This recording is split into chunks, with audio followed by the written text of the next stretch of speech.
Things are gonna get crazy!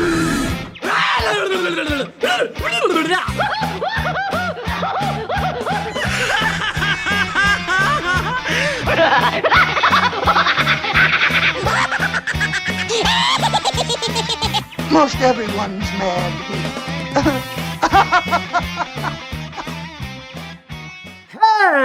Hello, everybody, and welcome back to another exciting episode of AniMat's Crazy Cartoon Cast. How are you all doing, everyone? I know that we all had a very exciting weekend. I hope yours was a very good time. Oh, and thank you, Jay Monty, for the subscription right there to become our new fish. What a nice way to go and start things off. But as I was saying, hopefully you all had a wonderful weekend. I know I definitely did. And I know there's been like so much that's been going on, especially what happened this weekend. But first, let me go and address that. Yes, I know that I did skip out on last week, mainly because, well, compared to the last episode that we had, which was absolutely extravagant, by the way. Not only did it turn out to be a great episode in itself, but also just the reception in general, and I didn't expect that so many people would get so engaged with it. But we did have some pretty explosive news that happened there. But afterwards, well, I decided to go and take a break, especially when there hasn't been much animation news or even much entertainment news that actually came out at that time. So I figured, why don't we just wait until the next week after San Diego Comic-Con would come out and reveal so many major news. And, oh boy, we got another new fish here from Meta Ralph. Thank you so much right there. But as I was saying, and also just on a quick side note, yes, I am aware that there have been even more explosive political news that came out, especially in the United States, with Joe Biden stepping down from the 2024 elections. And on top of that, Kamala Harris entered into the scene, not only giving stronger chances for the Democratic Party to go and win, but also really made Republicans look like weird, creepy weirdos.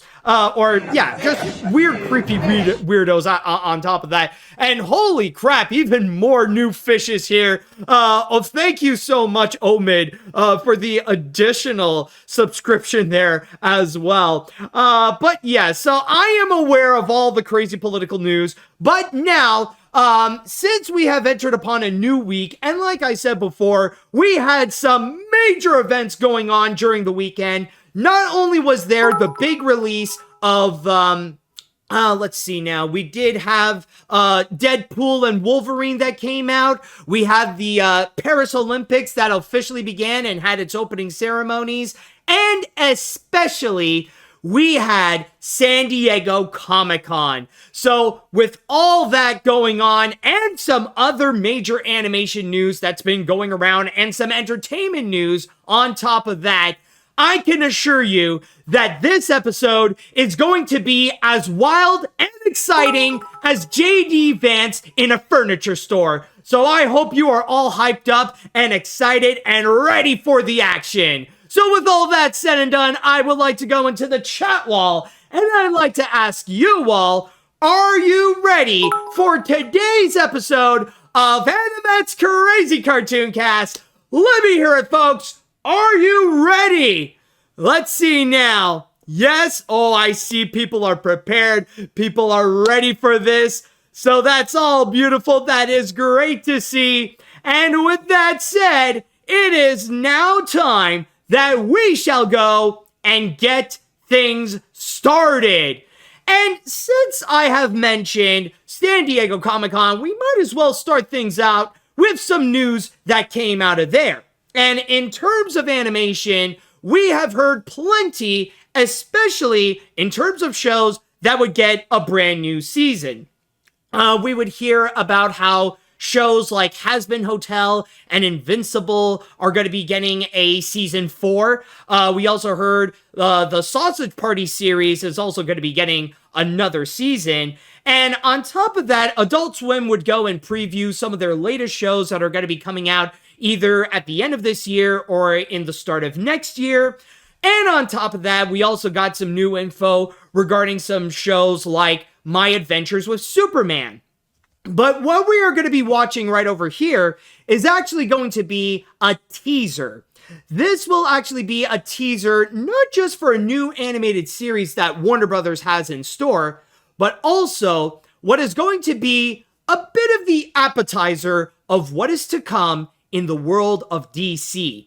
Technically, this would be like phase 0 of the next DC cinematic universe, if you will. So with that said, let us start things off by starting with checking out the teaser trailer for the upcoming DC animated series, Creature Commandos.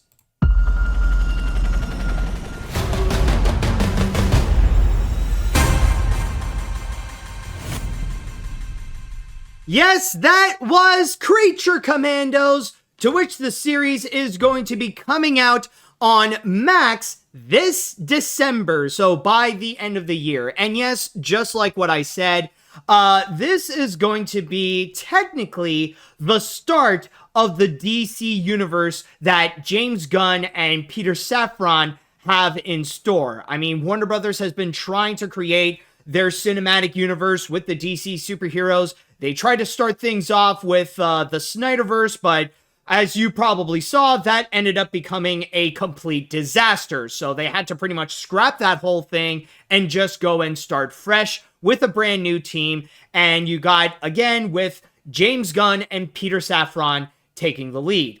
And in the case of Creature Commandos, this is supposed to be something that would ease you into what could be in store with this cinematic universe. Just to give you a little bit of an idea of what they will have, what is going to be within this series. And one thing that I just want to immediately start this off is that even though this is just a teaser, just a little introduction of what they will have, already, I feel like with Creature Commandos, one thing that they made it clear is the fact that this is from James Gunn. And yeah, I think I noticed. It definitely shows that this is a James Gunn series, mainly because the format is very much like many, if not all, of James Gunn's works that we have had in the past 10 years. Because this is very much similar to something like Guardians of the Galaxy, or all the Guardians of the Galaxy films, and James Gunn's Suicide Squad, where you basically get a bunch of misfits, or at the worst, anti-heroes, where they would all come together and they would form their own superhero team, where they have to work with the in-universe police force in order to go and fight crime. And of course, you would go and get a variety of different characters, which in this case here, we got a little taste of the universal monsters in a way. Not entirely, but you kind of get that. Like, of course, you got the very sassy and sarcastic Bride of Frankenstein. Then you also got the Nazi killing robot, which already just from that, I already like this guy. And then, like, you got a familiar face. You got Weasel, which I remember he was there in James Gunn's Suicide Squad, but now he's going to be a more prominent member of this team right over here. And then, well, you got some of the others, like, of course, like Dr. Phosphorus. And then you also got well, I wouldn't say sea monster, but creature from the Black Lagoon girl over here, which honestly, I'm not gonna lie. Like, I know technically she counts as a monster, but in some of the shots they would show, like, I'm not gonna lie, she is kind of cute. Like, yeah, right over here. Yeah, hold on a sec. There we go. Nina Mazutsky. Yeah, I don't know. Like, there's something about her that, like, it's just that shy, Fluttershy like approach. That honestly, it's like it makes her cute, funny enough.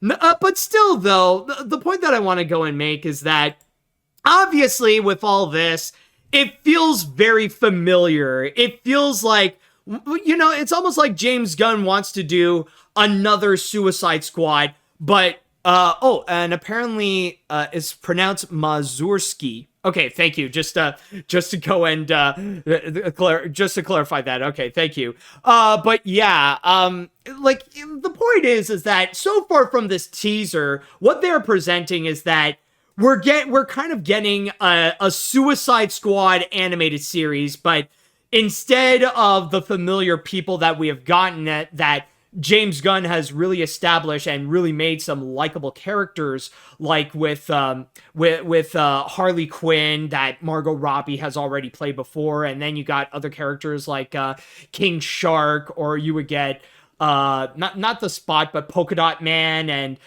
several other, like, some of the wacky villains that turn good with the Suicide Squad. Now you got the more this is almost like if this were Guillermo del Toro's Suicide Squad, especially with all the different like horror themed monsters that they all got together for this.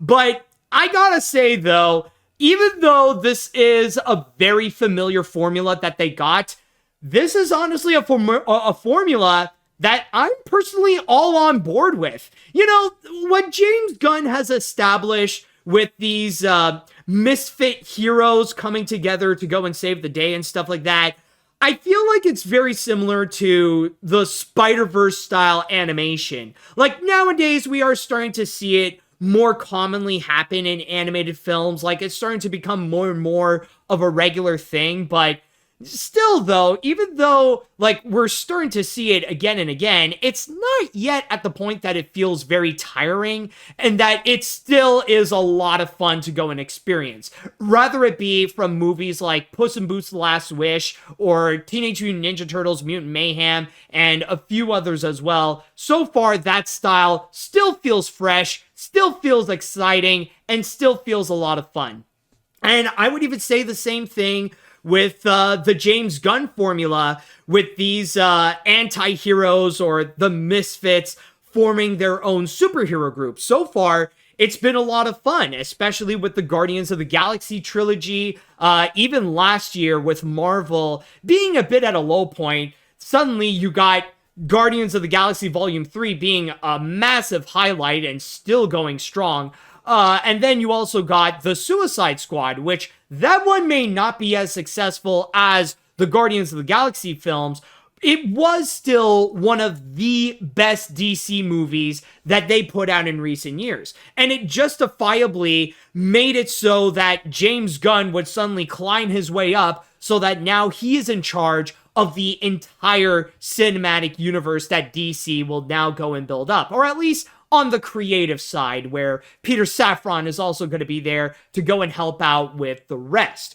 And so far, like, the formula is a lot of fun. You know, it's still engaging, it's still great, and this one is a little bit different, not just because of the characters, but also the fact that it is still going to be an animated series. And from what we have seen so far, like, the animation, I gotta say, is very solid. This is very much the same kind of animation style that is almost mock anime that we have seen with stuff like Harley Quinn, or even My Adventures with Superman. Like, you kind of get that same style, but now they're starting to experiment with that a little more, now trying it out with different characters. So already the animation is very promising, and if it's going to be the same thing with what we have gotten with Harley Quinn or My Adventures with Superman, then I think it's going to be a safe bet that they're going to provide some great quality visuals and really awesome action scenes for Creature Commandos. And already just the little taste of the personalities that we have gotten with Creature Commandos, I gotta say, like, they all look a lot of fun. And just from this teaser, like, you do get a taste and a little hint of who they may be. I mean, like, you already got, you already got the bride, who's very much, very sassy, very independent, and doesn't take any crap from anyone else. Like, you also got, Dr. Phosphorus over here, whom, like, he seems a bit more like a comic relief in this case, or maybe, like, he could be totally different, like, in the comics. Then, like, you got Weasel over here, who is very much like, like how Animal is to the Electric Mayhem. He's gonna be, he's gonna be that for the Creature Commandos. Like, you already got the Animal type of character, or in a sense, like, he's going to be taking the same role as Groot or King Shark in a way, like the dumb one, but still kind of useful in his own way. And then, of course, you got G.I. Robot, which I already explained is a Nazi-killing robot, so definitely someone that we need in our reality right now, someone to go and clean up the filthy fascist illegals in the United States, you know what I mean?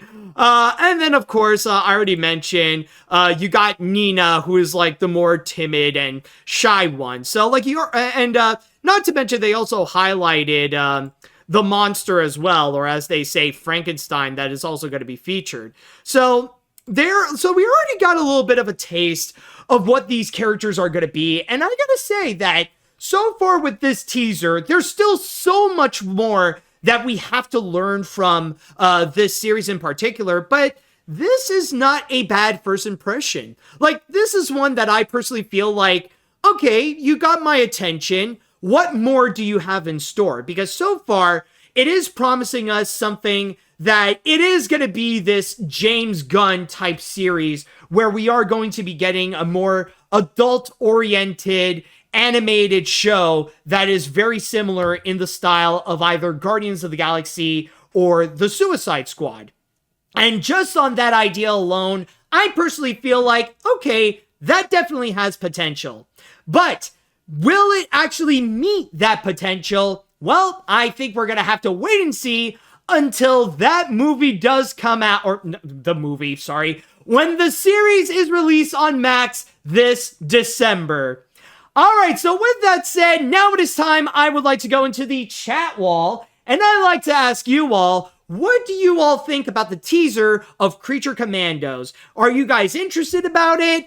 Do you guys want to see it? Do you think you're going to pass on this? Let me know what you all think. And also, I'm just going to go and make a little poll, and let me just go and quickly write one over here. So I'm just going to go and ask, what can I say? Did you like the teaser, or, nah, or, okay, actually, are you interested in seeing Creature Commandos after the teaser? There we go, I think that'll work out. Yeah, okay, so, yeah, I'll just ask that. And then we'll put in a yes, and then we'll put in a no, and we'll see how the poll shall go. Anyways, let's go and see what the chat wall has to say right over here. Okay. I gotta say, this trailer looks really impressive, and a solid start to James Gunn's DC universe. While I feel familiar to James Gunn's other works, it stands out with some really nice looking animation and some really interesting looking characters. So overall, I'm definitely looking forward to this and to see what else James Gunn has to offer. And seeing Snyderverse fanboys crying over their precious cinematic universe being dead is music to my ears. Yeah, I mean, like, it's already been dead, like, long ago, and I think, with James Gunn introducing his new cinematic universe, which technically is going to officially make it start next year with his Superman movie, then at that point, that's when we're gonna go and see, like, how things are gonna be with the real future of the DC universe, the actual proper the cinematic universe that DC deserves than the disgraceful one that Zack Snyder tried and failed to do. Alright, what else we got here? Well, that looks fun. Honestly, someone said it best, but this looks like a series for Universal Monsters. That's not a bad thing. I just find that I just find it funny that DC is doing a better job on the monster team up than Universal. Nice start to the rebooted DC universe. However, I'm a bit concerned because didn't Gunn say the actors from the movies will play the same roles from other media like animation and video games? Are the actors for the monsters also playing their potential live-action counterparts? And I think that could be the case, yes. Like, if suddenly we're going to see the Creature Commandos in live action, chances are those voice actors are also going to be appearing in live action as well. I mean, even in the series, it's actually been proven that Viola Davis, in the beginning, that was Viola Davis right over here. She's reprising the same role that she played in both Suicide Squad films. So, I mean, Viola Davis is for sure going to be staying in the universe, and she's also appearing right over here in Creature Commandos, so chances are, yeah, the actors who will be playing characters like the Bride and Nina and Weasel and Dr. Phosphorus and G.I. Robot and stuff like that, yeah, they're like, their animated roles are going to be the same as their live action roles. So I'm just going to go and put that out there. Maybe I'm wrong, but I think it is most likely. Let's see what else we got here. I haven't kept up with those DC movies and series for a while, but this last one, I'm sorry, it feels somewhat of a ripoff of DreamWorks' Monsters vs. Aliens, with a pinch of Suicide Squad in it. Good for those who are DC aficionados, but that's a big nope for me. Oh, interesting.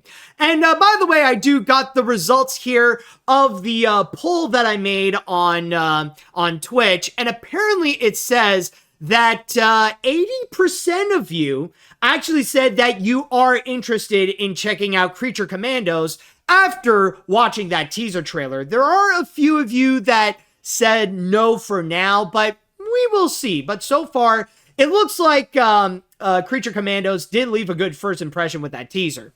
Anyways, back to what the comments have to say here. I have no prior knowledge on the Creature Commandos, but this does look pretty intriguing. The animation looks pretty Harley Quinn-esque, and the comedy is definitely giving off that Guardians or Peacemaker style. I'm going to give this a definite shot, but it won't be on my must-watch list for the new DCU. That spot is reserved for the new Superman, which I just remembered will have Frank Grillo back in the same role he plays here. What do you know? Oh, well, there you have it. Like that, there, you already have an example. Like, you got Frank Grillo that's going to be appearing in Creature Commandos, and then he's also going to be appearing in James Gunn's Superman series. So I think that would go and answer your question right there. Let's see any other comments here. Did I read this one? Yes, I did that one. What else? Just want to see any other comments. Okay. So this is it, huh? The first chapter in the new DCU. And it's an animated series. Not gonna lie, this has potential to be already 10 times better than the so-called Snyderverse the toxic fans want us to not have. But clearly Creature Commandos and James Gunn are knowing exactly what they're doing with it, and I'm loving it so far. I just hope this new universe will deliver. Very nice. Let's see, what other comments would there be? Creature Commandos looks interesting. I like the art style and the animation looks good so far. Don't know anything about the characters, but I like to see more of the Bride Frankenstein because she looks interesting with her personality. It's a good start for DC Studios. By the way, while I'm in Pakistan for the time being, I got a chance to watch The Glassworker in cinemas. It's beautiful and gave Ghibli vibes. Wait for an announcement on an international release soon. Ooh, already a great first impression on that. I've already talked about I believe I did talk about Glassworker before on the podcast, and so far, if it really does succeed in capturing that Ghibli style, then maybe that is a movie that we will have to keep an eye on, or keep an eye out for, I mean. Anyways, what other comments would there be? Just to go and make sure if there's anyone. All right, I think I'll read two more and then we'll go on to our first break. Let's see. While I don't plan on watching it because I don't have Max because the service is removing titles, I am sure the show will be a hit anyways amongst the fans. Who thought we would get this kind of series from the same guy who wrote the live-action Scooby-Doo movies, which I like, by the way. Hey, I mean, you never know where your career is going to lead you to. Like sometime, like at one point, you'll start off by writing live-action versions of cartoons, and then suddenly you're the head of DC's movies. Anyways, let's read one more comment here. This teaser trailer so looks promising. The animation so far looks stunning, and the personality of the characters look fun. This show is like a combination of Suicide Squad and Monsters vs. Aliens. Wow, somebody mentions that in a more positive way. Interesting.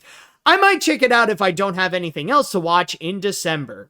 Alright, well, maybe it's not leaving the best first impression. It's not making anybody really excited as of yet. And I know, like, maybe not everyone wants to go and check it out, but so far, many people seem to be pretty interested in what DC has in store with Creature Commandos. And if you are interested in checking out this new team, then keep in mind it will be coming soon on Max starting this December. And with that said, we're going to go on to our first break. And when we do return, we're going to be checking out a trailer, not from San Diego Comic-Con, but it appeared just before it. And technically, we are staying in the realms of the DC universe, or in a different DC universe. But the reason why I want to go and talk about this one in particular is merely because there is, interestingly enough, a cartoon discussion that comes with it. And you'll understand what I mean when we will be back after this. And we are back. Now, for our next story that we have over here, we do have another DC trailer. However, this one did not come out during Comic-Con. This actually came out before it. But still, it does count as one of the biggest trailers that came out this past week. One in which people are still talking about, and it is a trailer for a very anticipated movie that's going to be coming out later this year.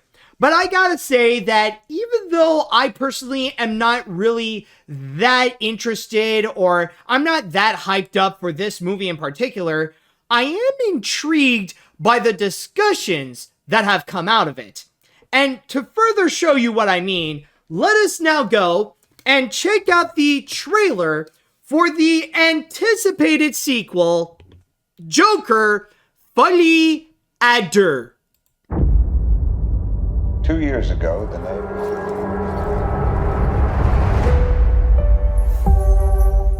And that is Joker, Folie À Deux, to which the movie is going to be coming out on October 4th in theaters. Now, I've already mentioned about my thoughts about the first Joker movie when that came out back in 2019. And just to give you a little bit of a refresher, honestly, my feelings towards the film are very much mixed, because there are some aspects that I do feel like are actually very good, but also some things that are just absolutely cringe, and honestly, some of the worst that DC would actually go and put out. Like, I'm just gonna go and say this right now. Most of the people who worked on the film, they did an incredible job. Joaquin Phoenix as the Joker, amazing, and honestly one of the best actors to actually play the character. I think he did a phenomenal job doing his best to work with the materials that he has been given to give out this very threatening version of the Joker. So he did a great job. The cinematography also did great as well. I think with both the production design and the cinematography, they actually did the best in terms of making that movie an entire homage to the filmography of Martin Scorsese. So they also did great. So visually, it is stunning. Even the score, I think the score is also absolutely fantastic, and understandable that it is an award-winning musical piece that they have done for that movie. And I would even add, even the other actors are also fantastic as well. My problem with it, however, is Todd Phillips' contribution of it. It's just that his approach to the movie, making this Ayn Rand-style story, honestly really does put this off for me. That's the part that honestly, it just, I feel disgusted when watching it. It feels like a movie that's enabling incel culture. That Todd Phillips is making the movie for those weirdos who would do things like constantly complain about woke culture and get horny over things like dolphins and couches. So in that regards, honestly, it's almost the best DC movie out there, but because of Todd Phillips, it really took it down such a significant notch. Like, they should have replaced Todd Phillips with at least a competent filmmaker at that point. So yeah, honestly, everyone else did a fantastic job. Todd Phillips did a horrible job, about as bad as he did with those Hangover sequels. So that's just my thoughts on the first Joker over here. And because of that, I'm not necessarily all that excited for the movie for the sequel to actually come out. But I will give it this trailer that we have seen, I think they actually did a pretty solid job. I think this is actually a pretty good trailer where it doesn't reveal all the surprises. And in a way, it's actually confusing and disorienting in a good way. Like, it's pretty much showing you all of these different visuals, like just the sheer insanity that it will ensue, but you don't know the direction that it is going. Like, it will pique your interest to know where the fridge this is going, what the fridge is going on, because this thing is just going all over the place, and it is debatably as crazy as the Joker itself. So whoever worked on that trailer in particular, that I feel like they actually did pretty solid. And I'm also going to add that so far I am pretty confident that the great things about the first Joker is going to be coming back as well. Of course, you got Joaquin Phoenix back as Arthur Fleck, but then you also got the addition of Lady Gaga, who's now going to be playing Harley Quinn. And I got the confidence that both of them are going to be performing beautifully in that picture. And not only that, but also you got the cinematography and the production design where they are doubling down, especially now presenting it as this extravagant musical, because that's kind of the big catch of all this, is the fact that now this is going to be this big, lavish musical number, kind of like La La Land, except with clinically crazy people, you know? It's with like the Arkham Asylum version of La La Land, so to speak. So from there, already you got like these very fantastic visuals. Like, already each of the shots that they would present here, it is honestly very stunning. Like, even many of these moments where you see like everything going around and it looks like Harley Quinn and the Joker just at their prime, like, you know, like sticking it to the man in court, and like you got like the audience there, like his fans just like, you know, just like loving like the Joker and Harley Quinn and the energy that they're bringing out. So far, I will say, visually, this is very stunning. But the reason why this piqued my interest, at least the trailer, is mainly because of one scene that sparked a lot of discussions online. And it's actually this peaceful moment right over here where Arthur Fleck is watching television, and he is actually watching Pepe Le Pew. And not just any Pepe Le Pew cartoon, but just to go and flex my cartoon knowledge here, I believe he is watching For Sentimental Reasons. If I am wrong, then the chat wall, you can feel free to go and correct me on that. But yes, so the big thing is that people are interested on the fact that Arthur Fleck is watching a Pepe Le Pew cartoon. And it's not necessarily the fact that, oh, hey, look, Pepe Le Pew is going to be appearing in a movie. It's not necessarily Pepe Le Pew himself that many people are interested in. It's actually why Pepe Le Pew is there. Because this actually sparked a lot of discussions into what the metaphorical meaning of Pepe Le Pew's presence is in this feature.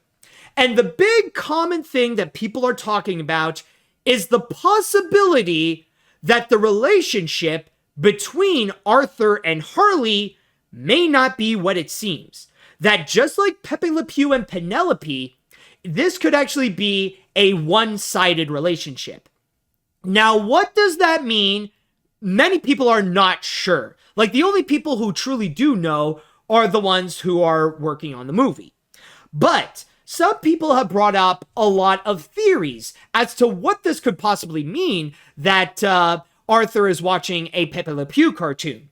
Now, this could probably mean that in terms of the relationship between the two, maybe it's all in Arthur's imagination. You know, like the things that we are seeing in the movie, like all of these like fantastical scenes where we see the Joker and Harley putting on this extravagant show and playing these big musical numbers and stuff like that, that this is all in Arthur's own imagination. And that maybe even the romance is all in Arthur's imagination. That maybe Harley Quinn is not real. Maybe she is just a figment of Arthur's imagination. Or that maybe Harley is actually a patient in Arkham Asylum or wherever Arthur is being held up in, and she's not as interested. So Arthur is just continuously pursuing Harley, but she is not interested in Arthur that way. So that could be a possibility.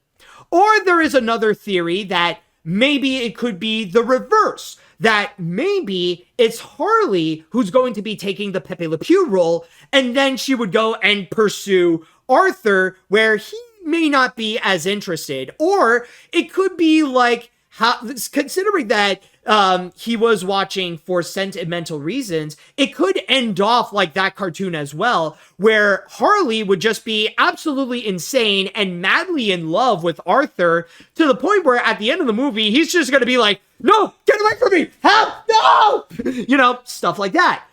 That could be a possibility. But the one most interesting theory that I have heard, and the one that honestly, like, this sounds like the one that I feel like it could be highly possible, and the most interesting take is that Harley is like Penelope, but not necessarily in the way that you may think. It's not the fact that she would be the victim in all this. It would be that she is not who she seems. That like Penelope, she is basically a cat who disguised herself as a skunk.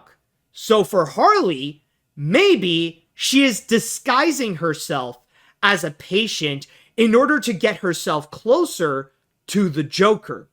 And I mean, this is not the first time that they would go and tell this kind of story, especially with the fact that it's already well known that Harley's occupation, or at least before she would become one of the most famous villains in the Batman universe, is that she was a psychiatrist. And in many stories related to Batman, she would be she would be the Joker's doctor. She would be the psychiatrist who would try to go and help the Joker, or at least initially that would be the case.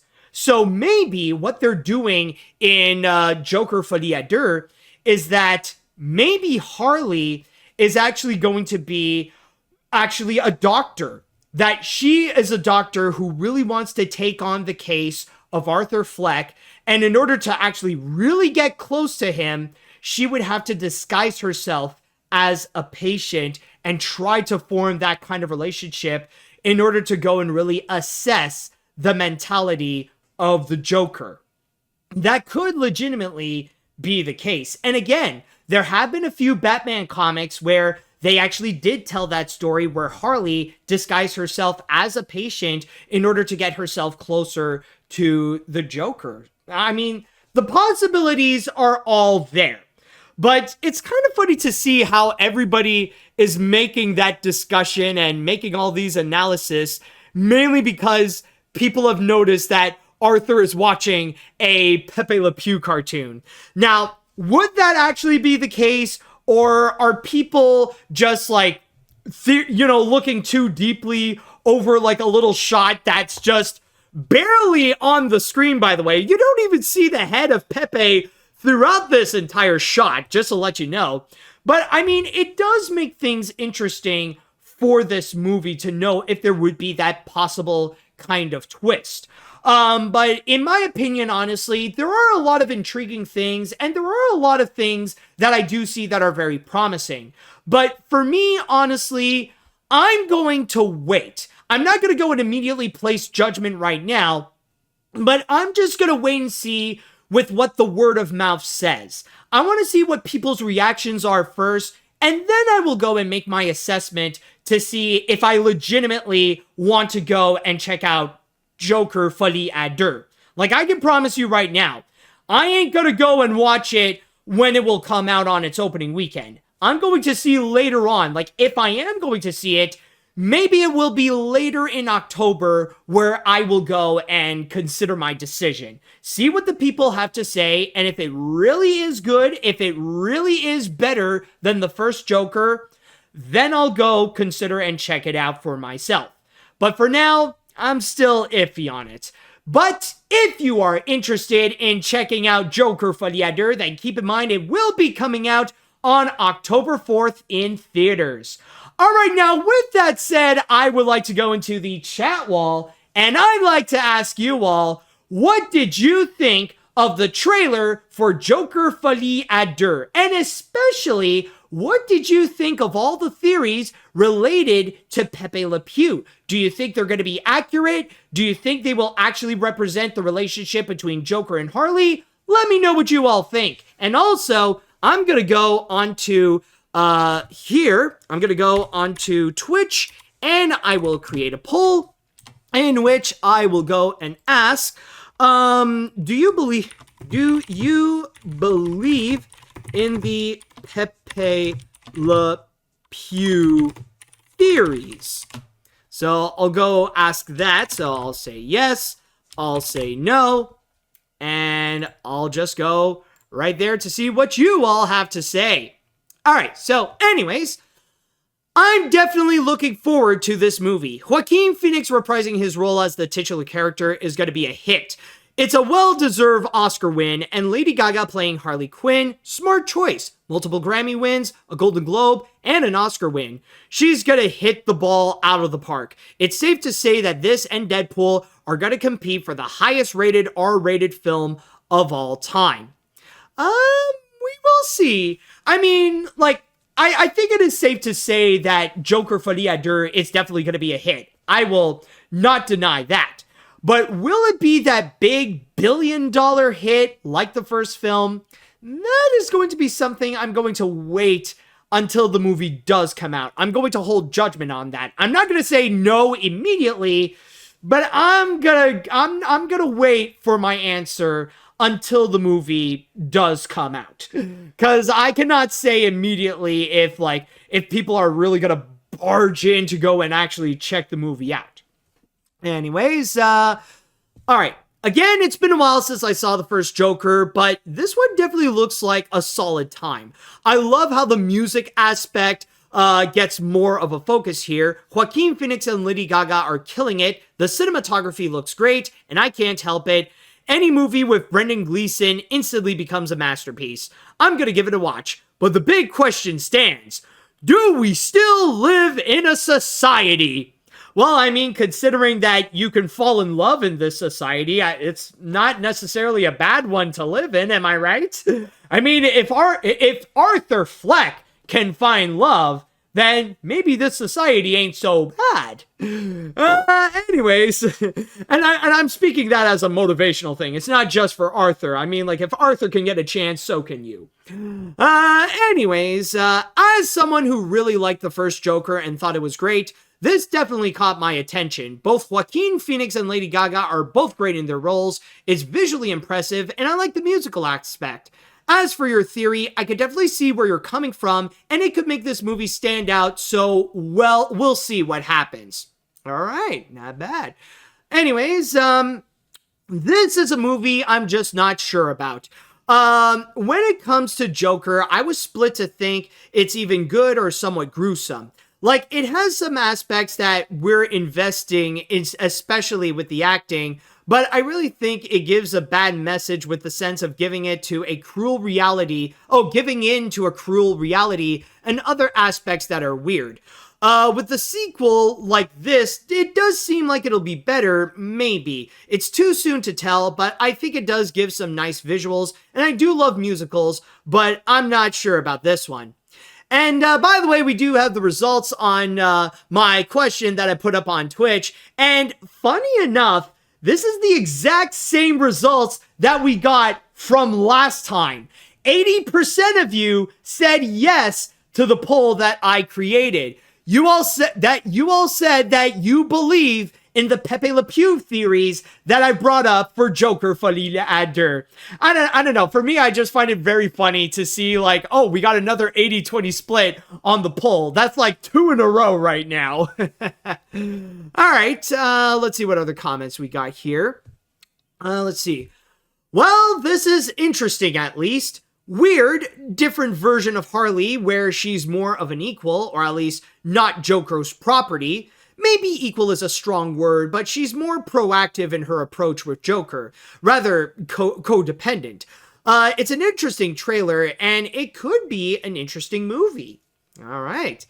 Let's see, what else do we have here? What other comments would there be?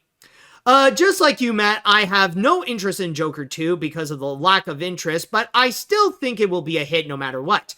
I remember learning about the first film was controversial because of the violence in the film and moviegoers wearing Joker costumes and masks in theaters. I hope this film does not cause violence incidents like the mass shooting during the screening of The Dark Knight Rises. Well, I mean, let's hope not, because on one hand, America is still America, and I mean, these things could so commonly happen, especially from the political violence that Donald Trump and the Republicans would keep on promoting again and again and again, which I have talked about a lot in the last episode. But then again, a lot of people mentioned that it could happen with the first Joker, but it didn't, so I don't know. Like, I would say most likely not.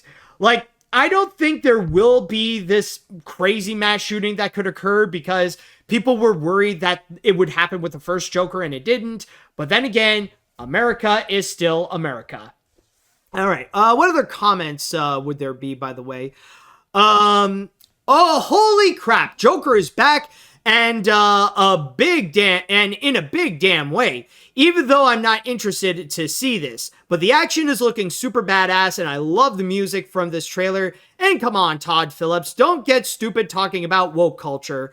Also, during Comic-Con, there is the Iceberg Lounge Fire for the promotional event for the HBO series The Penguin, and Jennifer Garner, who's in Deadpool and Wolverine, just got stuck in an elevator and had to call the fire department to get her out. Yeah, I did hear there's been a lot of crazy moments and a lot of situations that got very much out of hand on at Comic-Con. And also, I just want to mention, yes, I am aware that Warner Brothers did also release the trailer for The Penguin during Comic-Con, but I figured if I was going to be talking about a very prominent DC trailer, I'd rather go with the Joker, mainly because of that Pepe Le Pew talk. I feel like it would be very interesting to go and discuss in this podcast. All right, I think I'll read one more comment, and then we're going to jump on to the next story. So, let's see. I have little interest in seeing Joker 2, as I've never saw the first movie, but going off this trailer, it looks like a bit of an oddball, and to see everyone's favorite French skunk return from his banishment from New Legacy, well, I won't see Joker 2, but I will say may praise for both Joaquin and Gaga are both doing great, and the score is great. I wish the movie luck on Joker on October 4th. Hey, you know, the funny thing is, like, it's funny how I see a lot of people say that Pepe Le Pew is not in Space Jam: A New Legacy, and they consider that a bad thing. Honestly, you guys have seen Space Jam: A New Legacy, right? I personally consider that to be a good thing, mainly because Pepe Le Pew is the lucky one. He managed to get himself out of that godforsaken mess. And honestly, I don't blame him that if he had a choice to appear in either Joker 2 or Space Jam 2, might as well go with Joker 2, am I right? All right, but anyways, let us now go into our next break, and when we do come back, we will go and discuss about the biggest news that appeared in San Diego Comic-Con. This is a major one that has been revealed, something in which many people are still discussing to this day. And well, I did talk about some of the controversial moments or some of the things that got out of hand at Comic-Con, but this one, oh boy, this set a much bigger fire than the Penguin place at Comic-Con. So stay tuned for that. All right, welcome back. Now, on our next story, well, we had plenty of discussions related to DC with Creature Commandos and Joker Folie À Deux, and even a little bit of talks from some of the other DC things like My Adventures with Superman and the Penguin and stuff like that. Just like little sprinkles of those talks. But now it is time that we shall go and move on to the other major comic company, Marvel, especially when they made a big splash at Comic-Con. In fact, they were the ones who had the most talked about announcement and the most talked about news that has appeared at this year's San Diego Comic-Con. I would even dare say that if we are going to be talking about what happened during that convention, then we need to go and discuss about the big news that they have revealed. And this is especially the case with the next Avengers movie. Now, the big thing when it comes to what Marvel presented at this year's Comic-Con, it's actually a whole bunch of stuff that would lead to the big announcement.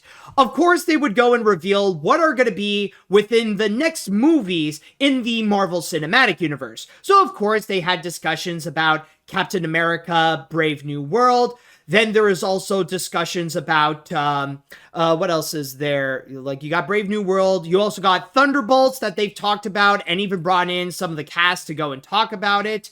And then there is also, what else is there? Ah, yes, Fantastic Four, in which they revealed the new trailer, or not the new trailer, the new title, which is Fantastic Four First Steps. But then there is the next Avengers movies. And as you probably know, the Avengers movies are in a pretty tough spot right now. Because the thing is with the Avengers is that so far they lost a lot. The thing is that originally we were supposed to have Avengers Kang Dynasty, and then it would lead up to the grand finale of the second saga, which is Avengers Secret Wars. But the thing is that one, at the end of last year, they lost the director who was going to be in charge of those Avengers movies. Now, he is still going to be working within the Marvel Universe and still directing some of the other films, like the second Shang-Chi film, I believe. But other than that, though, he is out of the Avengers films. And another one that is a big problem is that they lost their big villain, because the person who was supposed to be the next Thanos was supposed to be Kang, played by Jonathan Majors. But then, of course, you got the big Jonathan Majors controversy that occurred, in which Marvel decided, you know what, screw it, we are distancing ourselves from that guy altogether. Like, regardless of what the outcome was with the entire controversy and the case with Jonathan Majors, they just felt like Jonathan Majors just has way too much controversy surrounding him, and best not to go and touch him and move on to someone else. So now, the fifth Avengers movie is left with no Kang and no director. So how are they going to go and solve this? Well, first and foremost, they announced that for the directors, they revealed that it's going to be none other than Joe and Anthony Russo. Yes, after directing Infinity War and Endgame, they finally return to go and add their additional magic and put in an encore where they will be capping off they're going to be capping off the second saga with the fifth Avengers film and Secret Wars. So they got that settled. But what about the villain per se? You don't have Jonathan Majors anymore, and you probably no longer have Kang. So what are you going to do with that? Well, they actually switched the title of this fifth Avengers film because it is no longer going to be called Avengers Kang Dynasty. It will actually be called Avengers Doomsday, in which the villain is going to be none other than Victor Von Doom, aka Dr. Doom, one of the most notorious villains in the Marvel lineup. Finally, he is about to make his appearance in the Marvel Cinematic Universe. All right, so you got your villain, you got your directors, but what about the actor who's going to be playing Dr. Doom? Now, this is a very anticipated role, so you need a very skillful and a very talented actor in order to get Dr. Doom right. Who did they get? Well, allow me to show you on this little clip here from my source on Variety. Ignore the title, but here, I just want to make it very climactic, just to show you with the clip that I have over here. Ladies and gentlemen, as proof of the unimaginable possibilities in the Marvel multi-universe, we give you the one person who could play Victor Von Doom.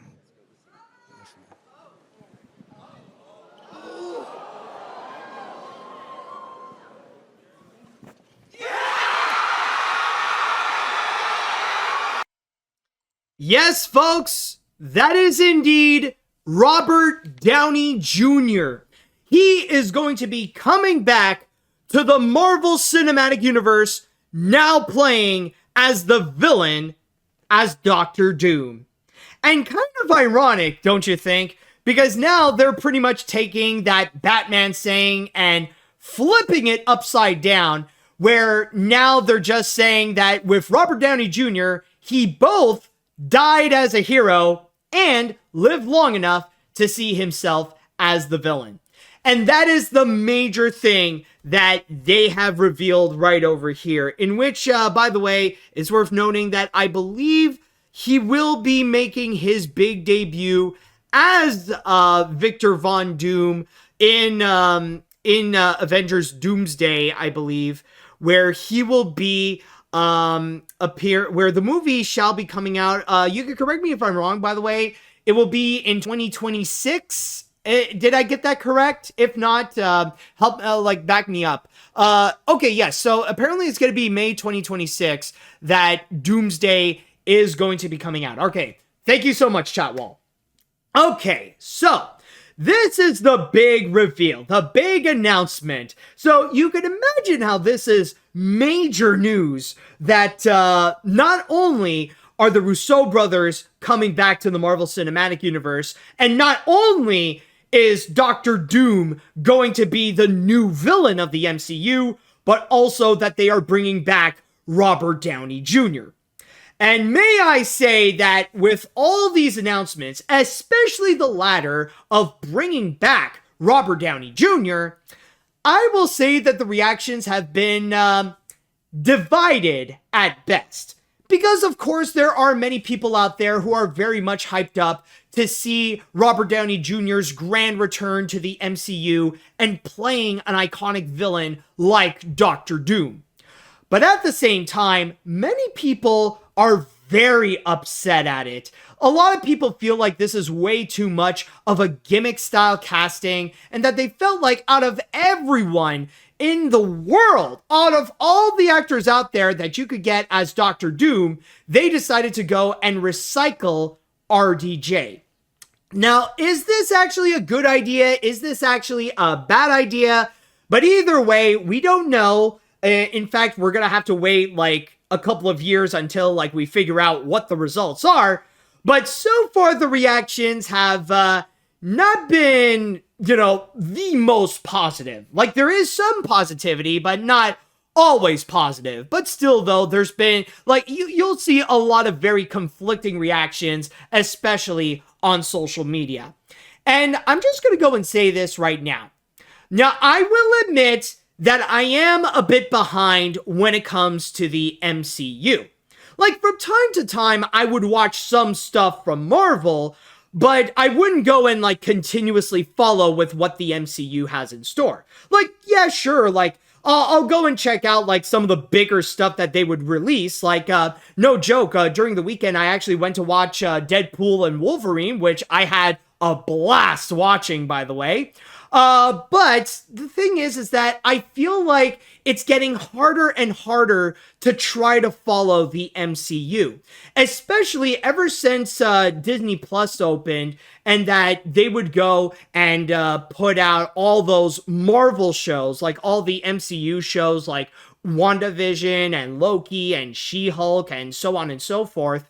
Now it feels like the amount of time to invest to go and catch up with the latest things that's going on with the MCU, it's just getting bigger and bigger and bigger, and it just feels more and more tiring, where if you're going to be behind, then you're going to be left in the dust, because then there's just going to be way too much that they would go and put out in a short span of time. In fact, some people would go and present Marvel, and with the amount of content that they would keep pushing out, especially in Phase 4 and Phase 5, that it is a prominent example of Disney's big problem, where they went quantity over quality, especially with Disney Plus.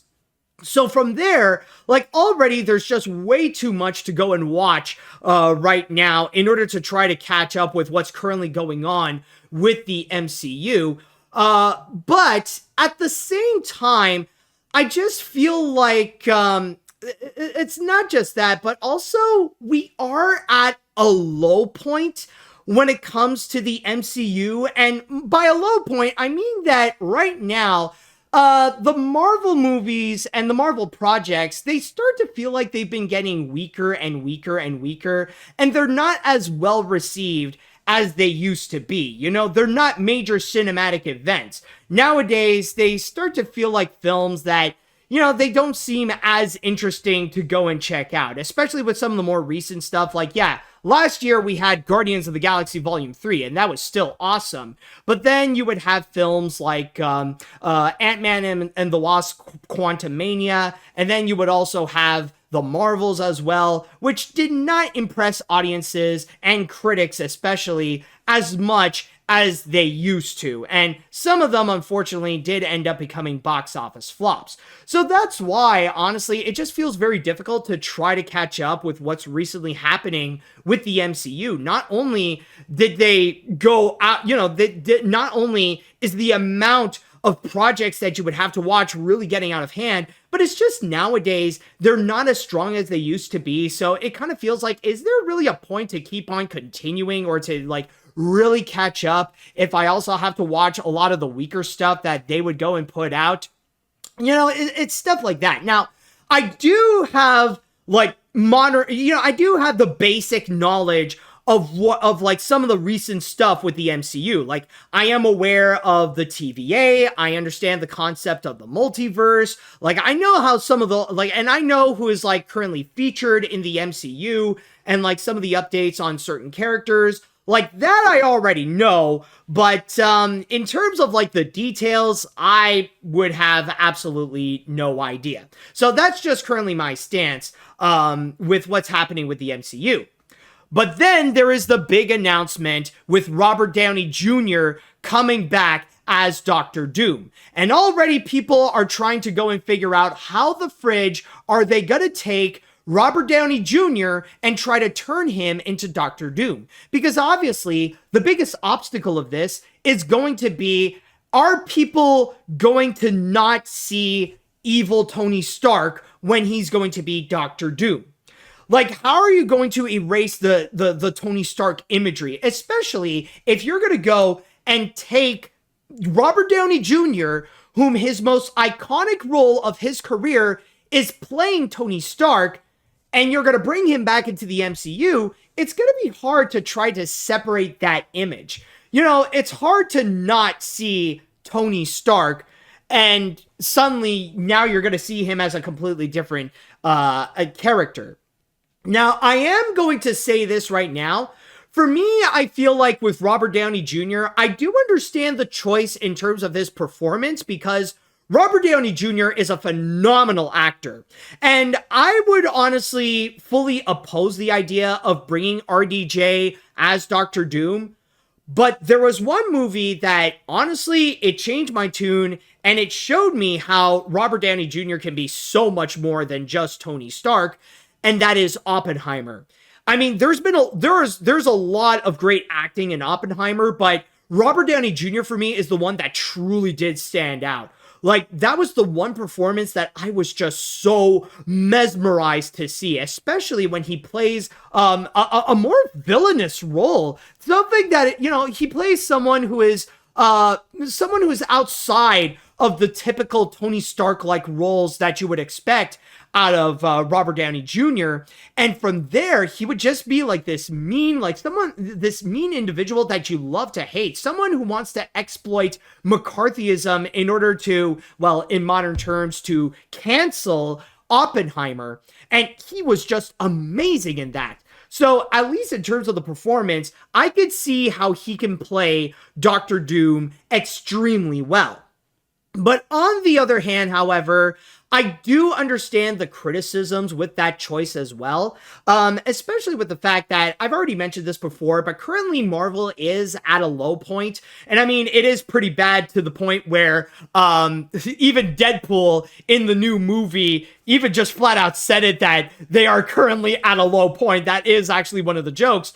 Considering that they are at a low point and that they're currently trying to do some damage control, especially with some of their movies flopping both critically and financially, and especially after the whole Kang controversy, well, not the Kang controversy, but the Jonathan Major controversy, they're trying to do everything they can in order to revitalize the MCU's presence in theaters and at the box office, in order to make the MCU a franchise that is still highly profitable to this day, and trying to resort to tactics like making these gimmicky castings like Robert Downey Jr. Like, it is true. Why not actually give it to another actor for them to have an opportunity to be in the MCU, or actually get a brand new actor who would perfectly fit the role as Doctor Doom, and then start his career from there, where he would go on to become a major superstar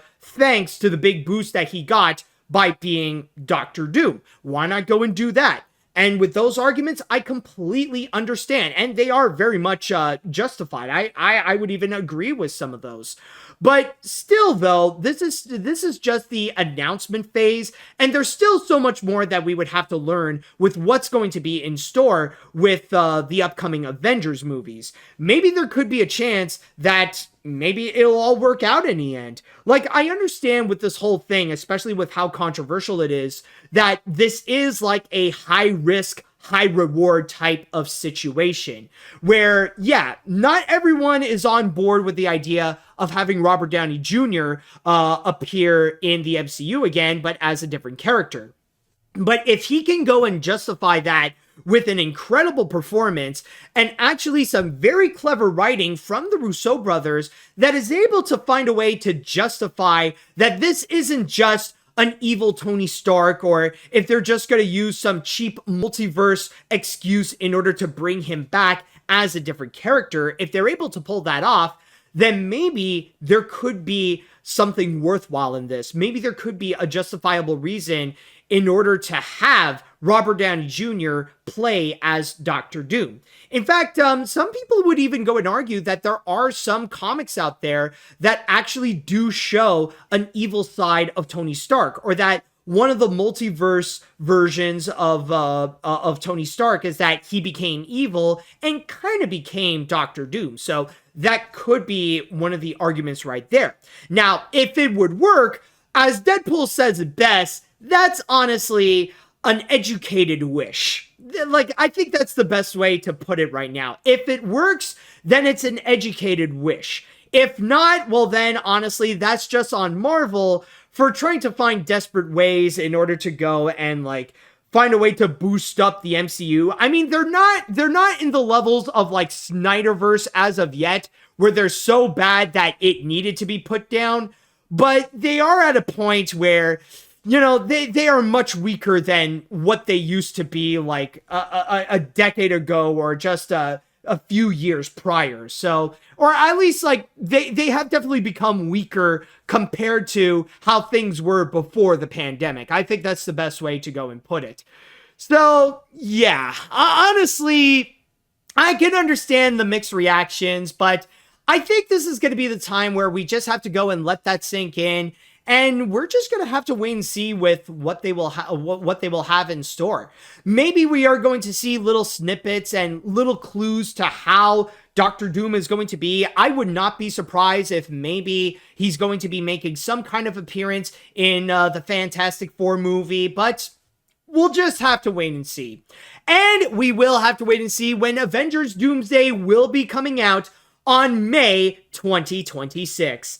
All right, so with that said, now I would like to go into the chat wall, and I'd like to ask you all, how do you feel about the Robert Downey Jr. casting as Doctor Doom for the next Avengers movies? Do you agree with it? Are you against it? And if you are an MCU fan, then I would love to know what you think. In fact, I'm going to go and write on the poll right now, and I will go and ask you all, do you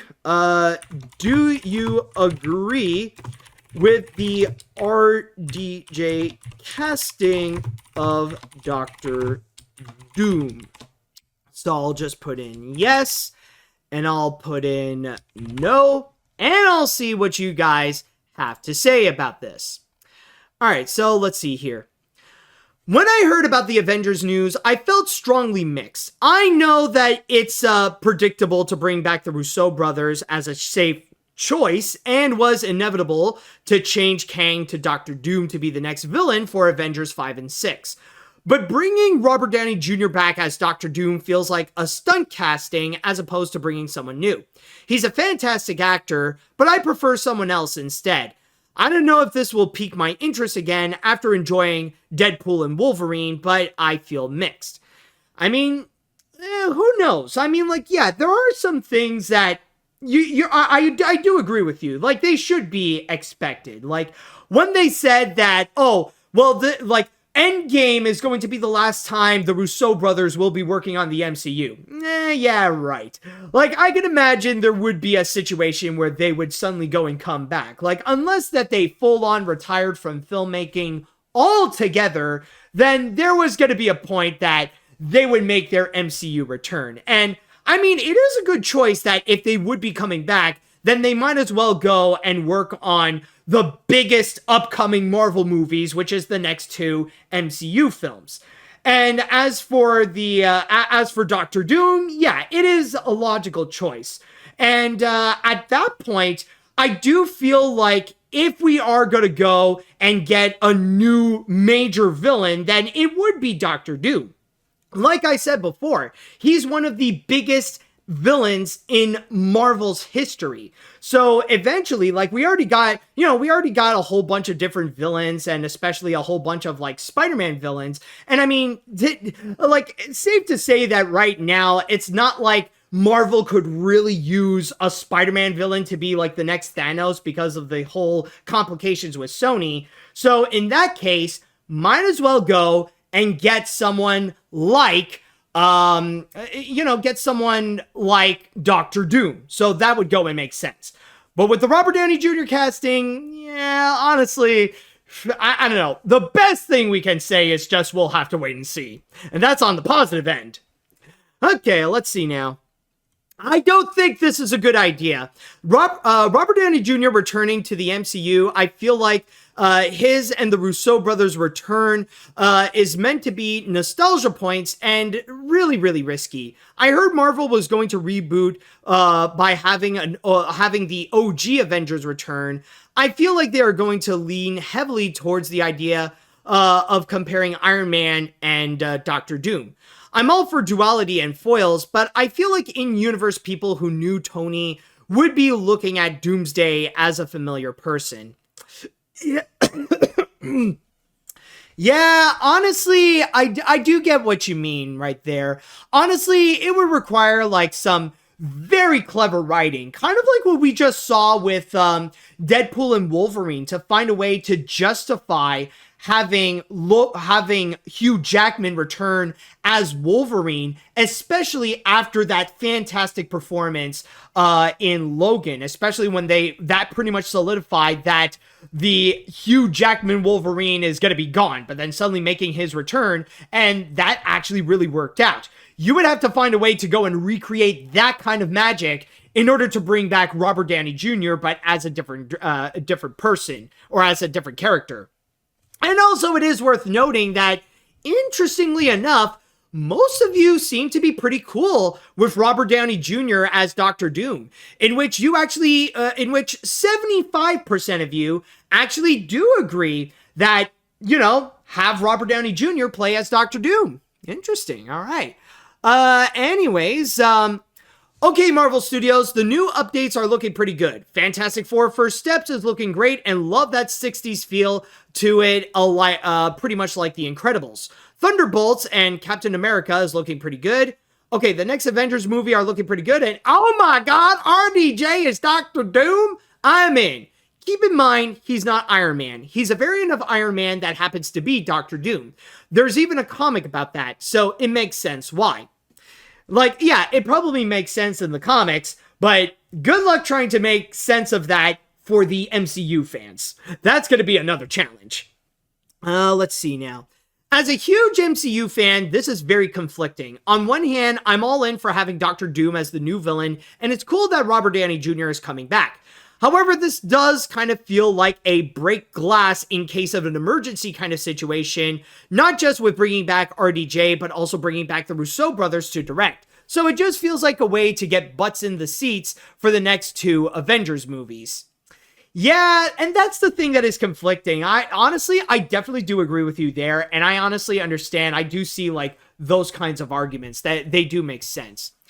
Anyways, while I do think it's a panic button move to bring RDJ back, because it is, I do think I also see the potential in terms of story. Like, imagine having the fight and defeat the one you once called friend and hero. That could lead to some emotional moments in the story, but we have to wait and see. Although I do see them recasting Doom in the future, as it could possibly be a variant, and we'll get a proper MCU Doom in the future. I don't know, man. That's a tall order. Like, suddenly bringing back Robert Downey Jr. and then suddenly switching him to someone else, that seems kind of iffy. Or, like, you really need to justify that in the writing. So, I don't know. Like, we'll see. Like, I can understand, like, if you would do that, some people will then accuse Marvel of trying to do some kind of bait and switch. And by the way, there's not much time left until the next break, so I'm going to read one more comment. Let's see here. I'm going to be honest. While I'm very mixed on RDJ coming back to the MCU as Doctor Doom, I'm not as upset as the comic sphere are right now. My theory is that while they are calling him Victor Von Doom, they're going to pull a twist that RDJ Doom is a Tony Stark variant who's gone mad, and by the end of Secret Wars, the universe will soft reboot and will follow a real Doctor Doom in the future films. I'm really hoping Mobius appeared just to be killed by Doom. Oh, I see what you mean. I see. Like, bring back that Jared Leto character and then suddenly... like, that could be one way to win audiences, for the RDJ Doctor Doom to just finish off that Morbius once and for all.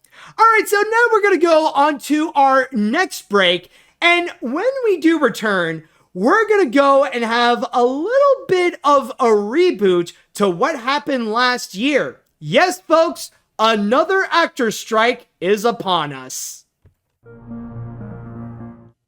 Welcome back. Now, on our next story, I want you to go and reflect upon what happened last year.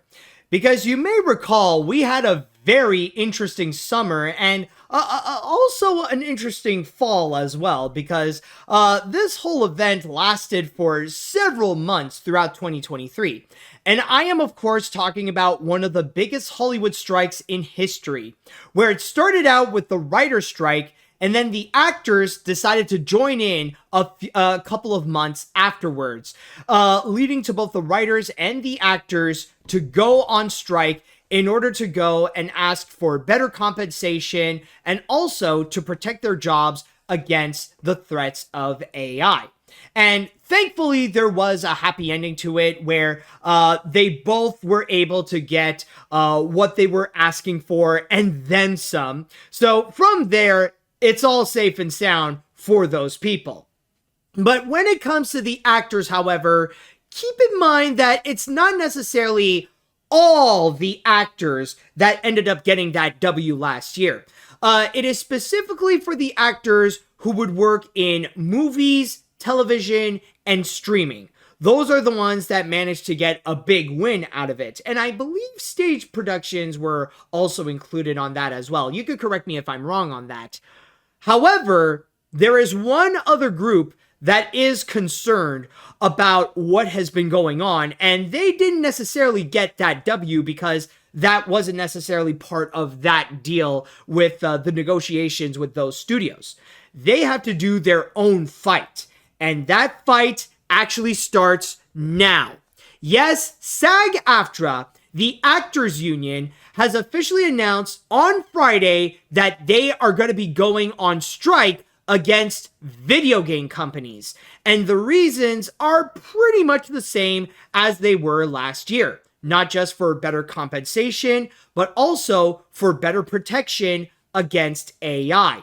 And from there, reading from my source on Deadline, they listed 10 companies that they are going to be striking against, and the reason why union actors, or at least American union actors, will not be working in the video, it will not be voicing in video games for the time being. So these include Activision Productions, Blind Light, Disney Character Voices, Electronic Arts Productions, Epic Games, Formosa Interactive, Insomniac Games, Take-Two Productions, VoiceWorks Productions, and WB Games. Now, there is also a couple of quotes that I would like to go and read you here from my source on Deadline. The first one being from the president of SAG-AFTRA, Fran Drescher, in which she states over here, "We're not going to consent to a contract that allows companies to abuse AI to the detriment of our members. Enough is enough. When these companies get serious about offering an agreement our members can live and work with, we will be here ready to negotiate." We also received a comment from the National Executive Director and Chief Negotiator of SAG-AFTRA, Duncan Crabtree Ireland, in which he states right over here, "The video game industry generates billions of dollars in profit annually. The driving force behind that success is the creative people who design and create those games. That includes the SAG-AFTRA members who bring memorable and beloved game characters to life. And they deserve and demand the same fundamental protections as performers in film, television, streaming, and music. Fair compensation and the right of informed consent for the AI. For the AI use of their faces, voices, and bodies. Frankly, it's stunning that these video game studios haven't learned anything from the lessons of last year. That our members can and will stand up and demand fair and equitable treatment with respect to AI, and the public supports us with that." So that is currently what is going on with SAG-AFTRA. Yes, there is another strike, but it is specifically going to be heading towards video games.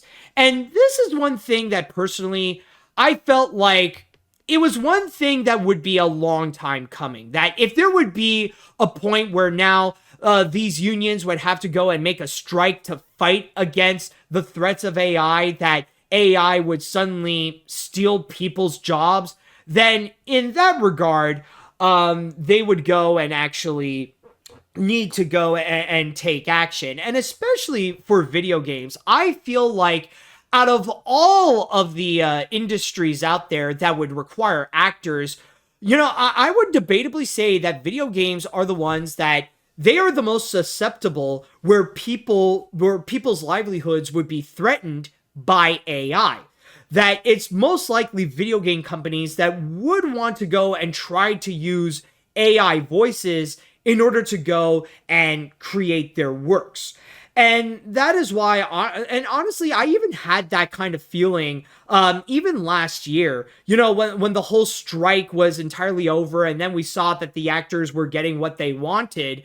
It did honestly feel like something was missing. Like, yeah, it's great to see that the actors would be getting that with movies, with television, with streaming, and all that kind of stuff. But then there is also video games that is noticeably missing. Like, yeah, a lot of that with what they fought for last year, a lot of it is related to on-camera actors. But there wasn't as much attention in terms of voice actors. I mean, there were some, but it wasn't necessarily as high of a priority as much as on-camera actors. And because of that, you would see voice actors just be on the side, and suddenly you would see these companies like these video games that they would consider like, okay, well, we're not going to use AI for any live action stuff, but how about just for voiceovers? We're just going to be using the voices. It would be easy for the AI systems to go and try to emulate. They would have that kind of mentality. So from there, like, I knew eventually voice actors for video games would be next on the list. And keep in mind that with this entire strike, this is something that I will give SAG-AFTRA. They have been working hard in order to go and actually do things right for the actors. Like, they spent almost 2 years to try to make these negotiations in order to have a better deal for the actors. But it's just, unfortunately, these negotiations went nowhere, and now they have to resort to going on strike. But the funny thing is about all this is that, okay, we see now SAG-AFTRA, they're rallying up the voice actors to go and fight against video game companies. All right, and that's great, especially, to fight against the threats of AI and stuff like that. But there's something that I can't help but feel like there is a part of me that remembers an instance at the beginning of this year, and maybe you guys might have remembered this, when SAG-AFTRA decided to collaborate with an AI company. It's specifically this news right over here, where SAG-AFTRA announced that they're going to be teaming up with Replica Studios in order to have their actors work with AI technology. And you probably remember when I talked about that, I got massively upset, and it almost felt like a betrayal, where it felt like, oh, I guess like SAG-AFTRA is pretty cool with AI, especially if it's just for voice actors working on stuff like video games. I guess they don't seem to matter, but it looks like they do seem to care, especially if they're going to do something like this. And I will say that hints of that moment right over there, they feel like they are still in here, where you could tell that with SAG-AFTRA, they're not fully opposed to the idea of having AI to go and replicate voice actors. Even some of the language that it is being used from Duncan Crabtree or Duncan Crabtree Ireland, like, you could tell that honestly he's not using AI in a sense that he's antagonizing them.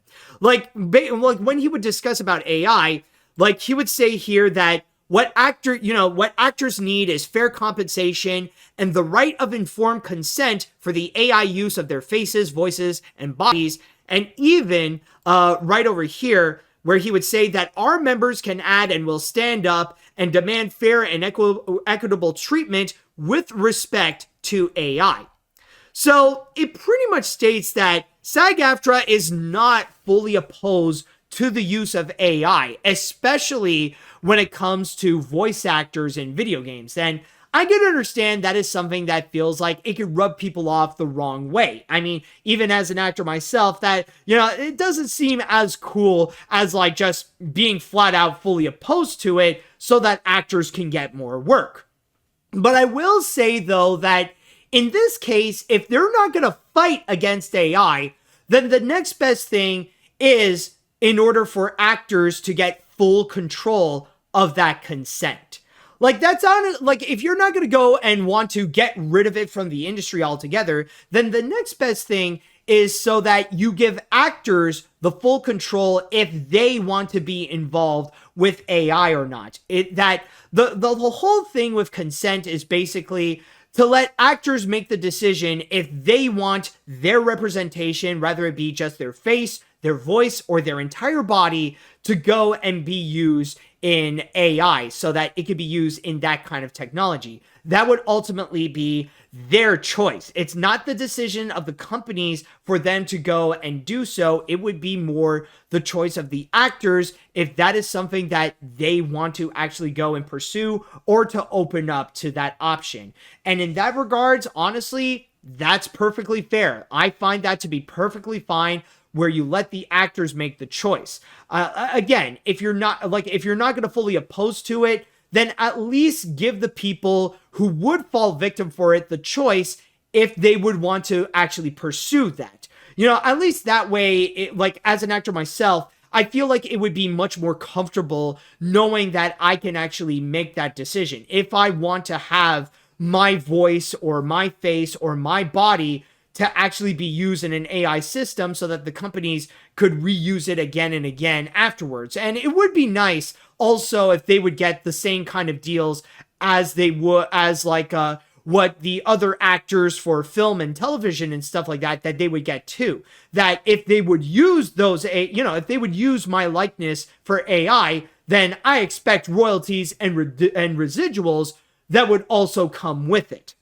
You know, that's the thing that honestly would be nice as well to go and have. Like, at least I would then feel like I would be treated as an actor, and that the use of my image and my likeness would be something that I would end up being compensated for. At least there is that choice that you would go and give me. I just figured it would be worth bringing it up. I thought that it would be worth mentioning to have. So overall, with this entire strike that's going on, yes, you know, it's kind of crazy to see that another strike is indeed happening. And it does feel like maybe companies have not learned from what we have seen in last year's major strike. That not only was it the biggest Hollywood strike, but it was the kind of strike that really did influence other union workers for them in order to have their rights, in order for them to go on strike so that they can have what they would be asking for, like for better compensation and stuff like that. So at least, you know, they're like, yeah, it sucks that companies are too stubborn and they're not willing to learn. But at the same time, it is great to see that, you know, now we're seeing some voice actors getting some representation and getting the respect that they deserve to have so that they could fight for their rights and that they could fight against AI so that their likeness would not be exploited and that they wouldn't suddenly be out of a job because, well, the robot that stole their voice is taking over. So honestly, overall, there's just 3 words that I could say about this. Let's go, gamers. And as an actor myself, I stand in solidarity with SAG-AFTRA on this fight in order for better compensation and in order for video game actors, in order to have a better deal for this. So I just want to go and quickly mention that as well. So again, I stand in solidarity with SAG-AFTRA on this fight, and I hope that they will be able to go and reach a deal soon where the actors will get what they deserve. All right, so with that said, now I would like to pass this down to the chat wall, and I'd like to ask you all, what do you all think about another actor strike, this time for video games? Let me know what you all think about this. Do you guys support the whole strike? Are you guys surprised that there is another strike in the first place? Let me know what you all say here. All right, so do we have any comments? Oh yes, okay. It took a little while, but now they're popping up. Anyways, it's a shame that video game actors are on strike because the video game industry refused to give actors their demands, especially when it comes to handling AI. I met Josh Keaton over at GalaxyCon this past weekend, and he gave good details about the strike and what to do during this tough situation as it is as a video game actor. He's really nice and got his autograph and selfie, and I wish all the other actors to win a fair deal against video game companies.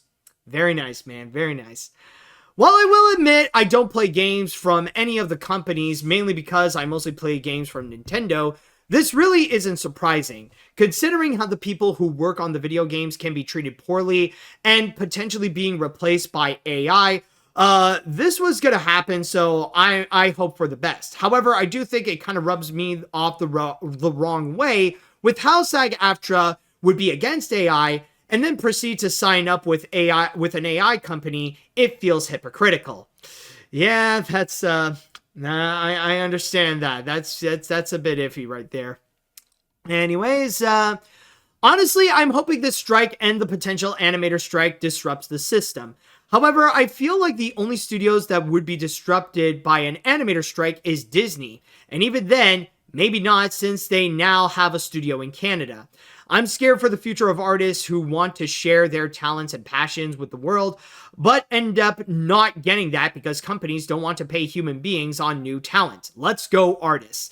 Yeah, in the case of animators, I've already made an entire video explaining that crazy situation, which is the history of Sausage Party. If you guys have not seen that one yet, I highly recommend you do so. I am very proud of the work I've done. It's honestly one of the best videos that I've made this year so far. So just want to recommend that. Anyways, let's see. Oh no, not another one. We're only just now recovering from the last one. I get these voice actors want better treatment, but the last one hardly accomplished anything and left everyone better off. Also, I don't trust SAG-AFTRA in their current form in negotiations, especially after how the last strike made the Marvels flop and made toxic Brie Larson haters go into frenzy. Okay, whoa, time out. We're not going to be blaming the strike on why movies have flopped. I mean, they could be a reason, but it is a justifiable reason. We cannot, like I just said, yes, it is part of the reason why there have been some movies that have flopped, especially some of Disney's films, such as, the Haunted Mansion reboot, the Marvels, and even Wish. Like, that was part of the reason. But, I mean, we cannot say it is a bad thing, okay? Like, there's a very justifiable reason as to why there is a strike. Don't be mad at the strikers. Be mad at the companies that are too stubborn to make a good deal that resulted in the strikes. Okay? I'm just laying that out there. Anyways, let's see. What other comments would we have? I really do hope voice actors will win this, just like the actors and writers. The video game industry is looking far worse than the film industry, in my opinion. They have almost no unions, and the working conditions I hear are far worse than what happened with Lord & Miller. I really do hope they win soon, and AI has no place in the entertainment industry. Oh yeah, like, oh my god, I mean, the working conditions in the video game industry is an entire different subject altogether, and they can be an absolute nightmare, especially in places like Blizzard, for example. Oh boy, what an entire mess that is. Oh boy, but yeah, like, hopefully in the case of, like, it will be one fight at a time, but hopefully for the actors, they will be getting their unions. In fact, speaking of Blizzard, you can correct me if I'm wrong, but I believe that at Blizzard, the workers there, they actually formed a union in order to receive better treatment. So at least there is more and more of a happy ending there, and hopefully it would mean that we will see more union workers for video game companies. So at least there is that. So, to cap that off on a more positive note. Let's see now. Oh boy, here we go again. I can't believe this is happening again. I have hopes this strike will not last long. Voice actors and puppeteers should have, or motion capture performers, should have the equal opportunities and equal payment like their live actors do. By the way, is Nintendo part of one of the companies that were involved in this too? Well, it's not necessarily the video game companies themselves. It's specifically the companies who work with the actors. It's specifically companies that would go and hire the actors to do voiceover works for them. Like, for example, like if we go down the list, yeah, there are some video game companies that people can immediately recognize, like Insomniac Games, EA, Activision, Epic Games, and stuff like that. But then you also have companies that specialize specifically in working with voice actors so that they can provide their voices for video games, such as Disney character voices and VoiceWorks. So in that regards, I think like maybe this could also affect Nintendo as well, especially nowadays when many of their games are using more and more voice actors, a lot more prominently, in fact, such as the recent Legend of Zelda games like Breath of the Wild and Tears of the Kingdom, and even Super Mario Odyssey on top of that. So in that regards, yeah, I think Nintendo will be affected by this as well. All right, so what other comments would there be just to go and read? All right, I think I'll read one more, and then we'll then move on to the grand finale and the next break. Let's go, voice actors. Let's get those video game companies let's get those video games companies. They deserve to bring down. Hold on a sec. Just want to make sure I read this correctly. Let's go, voice actors. Let's get those video game companies deserve to bring down on an AI. Let's support it. But my biggest question is, now that they're on strike, when does the Animation Guild will be on strike when their contract expires? Well, in that regards, from what I've heard, I think their contract expires, well, I can't say next month because that's actually coming soon. So maybe it is sometime in August. So I think like if there is going to be an animator strike, then we're going to have to wait in the next few weeks to see if there's going to be any announcements on that. So honestly, we'll just wait and see. All right, so with that said, we're going to go on to our last break, and when we do return, we're going to enter upon the grand finale, in which we will be going back to what is easily the biggest movie of the year, and a possible record that it break, and some are saying is the biggest record that it managed to grab. But did it actually officially get that record? Well, we will wait and see after this break. And now, everyone, it is time that we shall go and cap this episode off with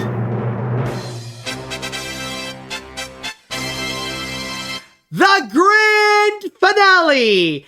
And with this grand finale, despite all the major things that have happened during the weekend, from Deadpool and Wolverine dominating the box office, to the Summer Olympics officially beginning, and that epic opening show that they put up, as well as all the announcements from San Diego Comic-Con, this is the biggest animation news of the week. Now, we have been talking about this in this podcast again and again, just to see the significant updates that have occurred with this movie. But now reports are coming out saying that this is so far the biggest one of them all, and that maybe this movie has managed to go and grab not just another record, but possibly the biggest record of them all. So with that said, let us now go and go back to Inside Out 2. Yes, what happened was that on Wednesday, specifically July 24th, it has been confirmed that Inside Out 2 has managed to officially surpass Frozen 2 at the worldwide box office. Now, just to go and give you all the refresher, Frozen 2's box office total right over here, reading from my source on Box Office Mojo, it says here that I might as well skip the domestic and international numbers. Worldwide, it has managed to make over $1.45 billion.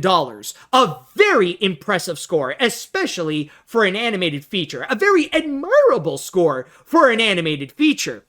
But it took a grand total of 40 days for Inside Out 2 in order to go and beat that record. A record in which, like the fact that it was 40 days for Inside Out 2 in order to go and achieve that, I feel like I could go and make some kind of like Bible joke where it's like a record of biblical proportions that it took 40 days and 40 nights for Inside Out 2 in order to go and beat Frozen 2 at the box office.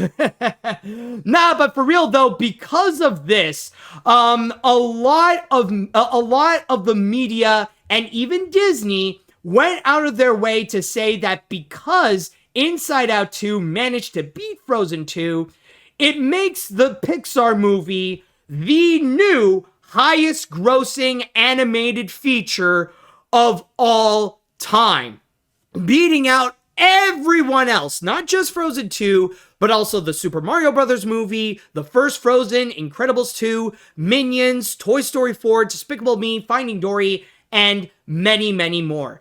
Like right now, they are all proclaiming that Inside Out 2 is number one. And to go back into Inside Out 2, by the way, if we will get a refresher on what's currently going on with that film, speaking of refresher, just to make sure that the numbers are accurate here. Now, it is stated on Box Office Mojo here that according to what they say with the numbers, domestically, it has managed to gather $613.4 million domestically. And by the way, it is worth noting that right now, Inside Out 2 not only is the second animated feature in history to have over $600 million domestically, which the first was done by Incredibles 2, but Inside Out 2 is now confirmed to be the highest grossing animated feature at the domestic box office ever. So that record is already set and sealed. So that's already a big deal right over there. Internationally, it has made $892.2 million and now has a worldwide total of $1.5 billion. So this is a major deal. This is already like a massive case that Inside Out 2 has already made it to this point. Now, beforehand, we had been talking about again and again about the possibility if Inside Out 2 would actually make it to that point. Would we actually see Inside Out 2 officially become the highest grossing animated feature in history? And we've seen its journey where it would quickly make it to over $1 billion and then slowly but surely gradually make its way up. Like even throughout the month of July, like after it crossed the $1 billion mark, where it would be standing alongside Despicable Me 4 and just ranking in the money at the box office again and again and again, and really gathering up a very impressive accumulative sum. I remember there was a time where I felt hesitant. I was like, I don't want to say anything just yet if it's going to go and actually surpass some of the big ones like Frozen 2, because there was a once upon a time that was considered impossible to go and surpass. But now Inside Out 2 has actually managed to do so. In fact, like, pay attention to this right over here, folks, because this is something that you will not see every day. In fact, I would even go far and say that this is an extremely rare occurrence where you would see an animated feature make over $1.5 billion. So already, that in itself is phenomenal and highly admirable and a very positive sign to see the direction of where animation is going and to see that kind of success actually occur. Not to mention the fact that this also makes Inside Out 2 one of the most successful movies of the entire decade. keep in mind that there are very few movies out there that have made it up to where Inside Out 2 is right now. Even Inside Out 2 was able to go and surpass Barbie's numbers. Like, so far, the only movies that have that were able to make more than Inside Out 2 right now are just Spider-Man No Way Home and Avatar The Way of Water. That's it. And other than that, though, we got Inside Out 2 that so far is taking third place and so far standing very pretty as one of the most successful movies of the decade. Not just one of the most successful animated movies, but just one of the most successful movies ever. It's a very admirable feat. However, would this still count as the highest grossing animated movie in history? Well, honestly, that is a major debate, because some people would say that it doesn't deserve the title as of yet, because there is one more obstacle that it needs to go and surpass. And what I'm talking about, of course, is regarding the 2019 Lion King remake. As you can see here, this is the Wikipedia page of the list of the highest grossing animated features. And as you can see here, Inside Out 2 has indeed surpassed Frozen 2, but it still has a long way to go in order to go and outperform the Lion King remake. In fact, it needs about $160 million more in order to go and officially achieve that. So it's still got some ways to go at this point. But from here, and I know this is honestly something that I actually made a little TikTok video about this right at the moment when the news was announced. But I feel like this is something that is worth asking. Like, now that this is something that, we are seeing that, like, with Inside Out 2 making all these records, now we need to go and settle this argument once and for all. Is the Lion King remake an animated feature? Because to this day, some people are still discussing about that. In fact, let me just go and make a post right now. Let me go and actually create a poll. I'm going to go and ask you all immediately. I'm not going to wait until the end. So let me just ask, is the Lion King remake an animated film? So I'm going to ask you all if it's yes, if it's no, and then we will go from there. I really want to know what you all think on this. So with that said, I know there's been a whole lot of debates regarding if the Lion King remake is actually considered an animated feature. Because on one hand, some people would say no, because one, of its hyper-realistic animation, of its hyper-realistic style that it would go and portray. Like, the main goal is to make itself look like a live-action movie. It just so happens that the stars of these are just talking animals. So there is that argument that people would go and do.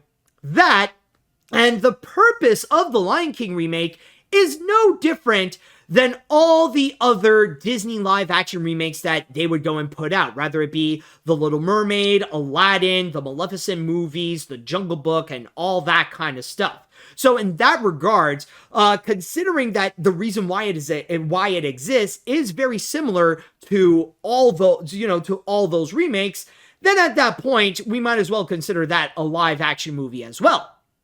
But then again, some people would also argue that yes, it is an animated feature because one, the only live action part of that film is the opening shot with the sunrise. And then straight afterwards, everything is just CG. Like, it is, like, the whole movie is like 99% CG. Even all the SpongeBob movies have more live action elements than the Lion King remake. So in that regards, it might as well be considered animation.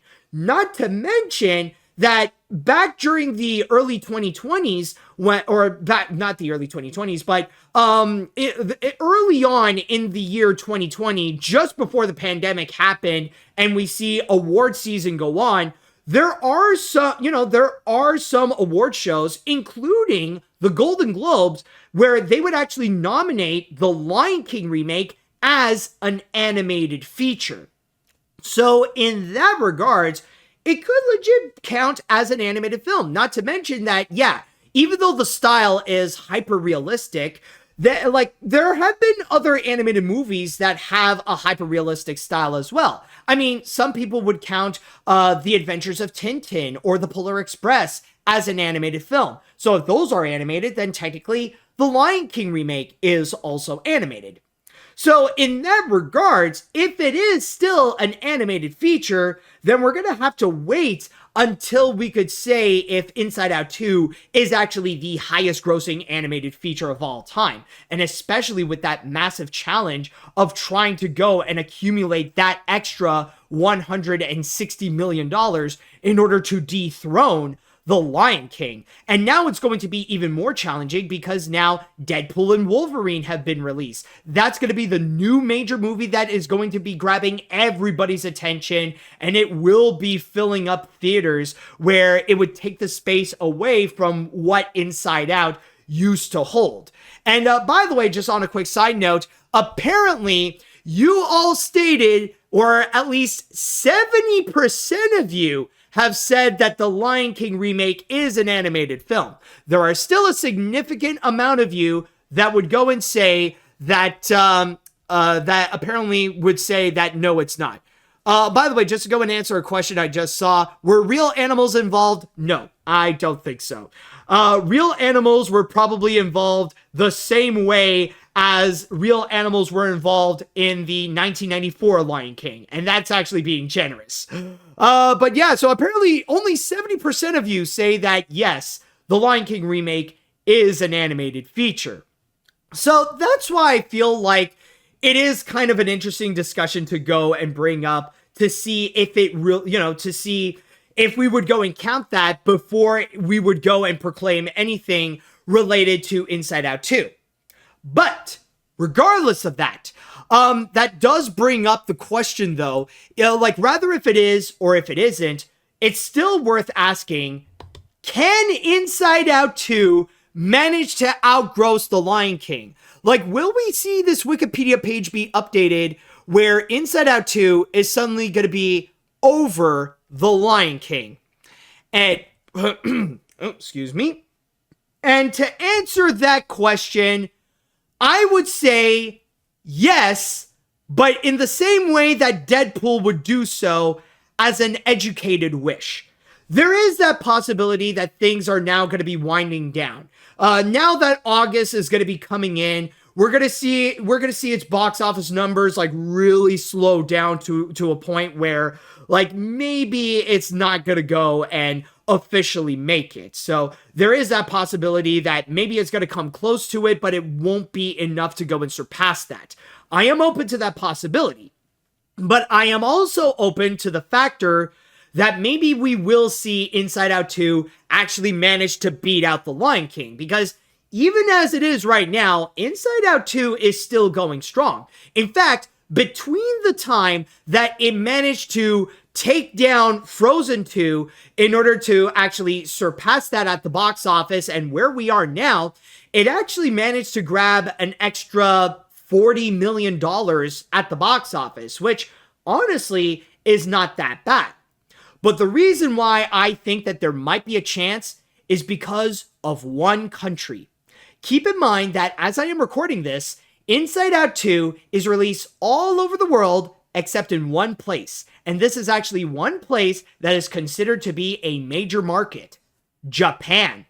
Now, funny enough, Japan is actually going to be getting Inside Out 2 pretty soon. It's going to be sometime this week, either August 1st or 2nd, that it will actually be coming out in their theaters.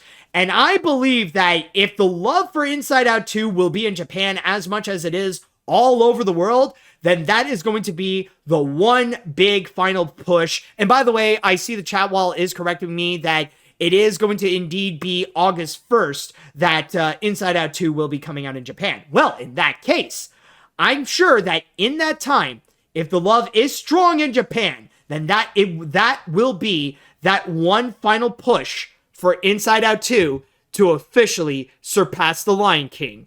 It will go and grab a little bit more money at the box office. It will still be accumulating from time to time in order to go and rank in a little bit more money domestically.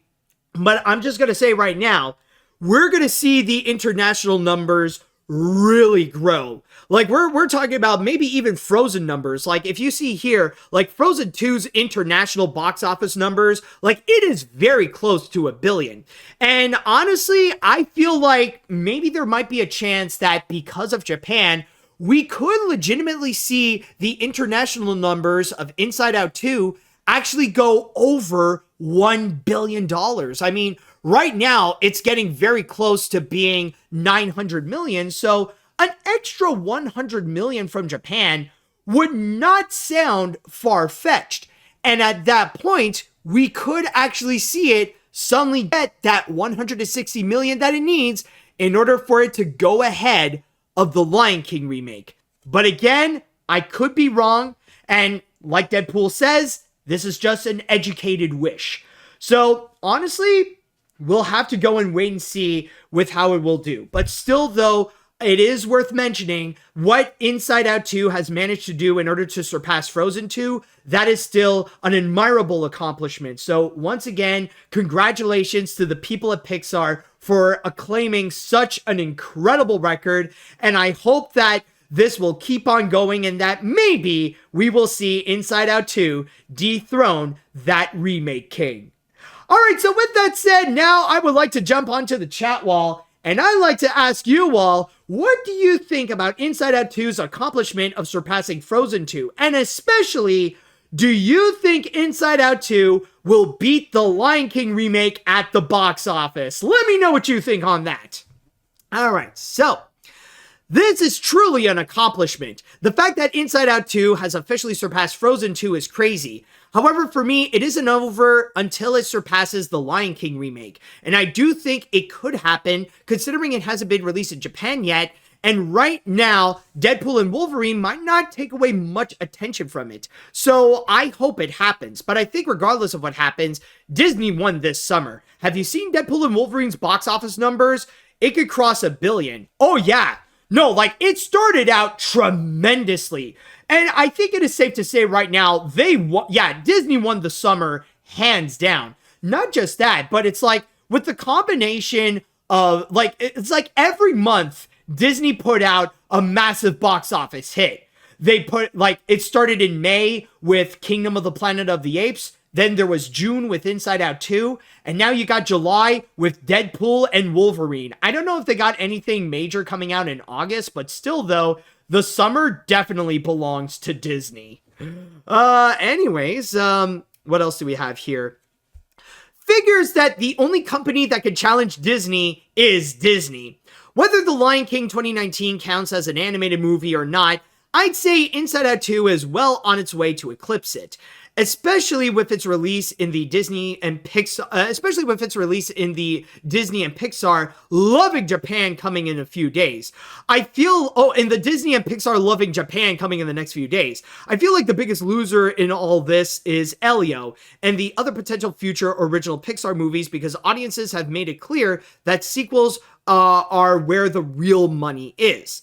Well, I mean, hold on as of yet. I mean, yeah, sure, Elio has been delayed, and the fact that a sequel got massively successful does sound very worrying about the future of Pixar's original films. But I've already discussed about this. This has already been said by Pete Docter himself, that Pixar is not going to be giving up on original movies. They will still be making them. And Elio is already proof of one of them, and we will see more in the future.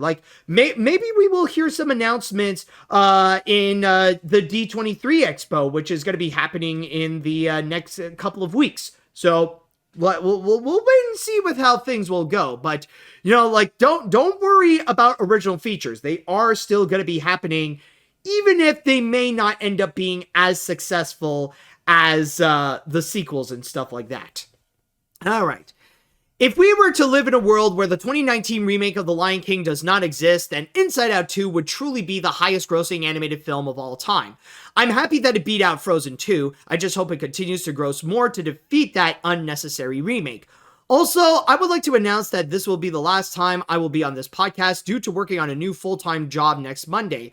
I'm happy to be on this podcast over the years, so wish me luck on my new job.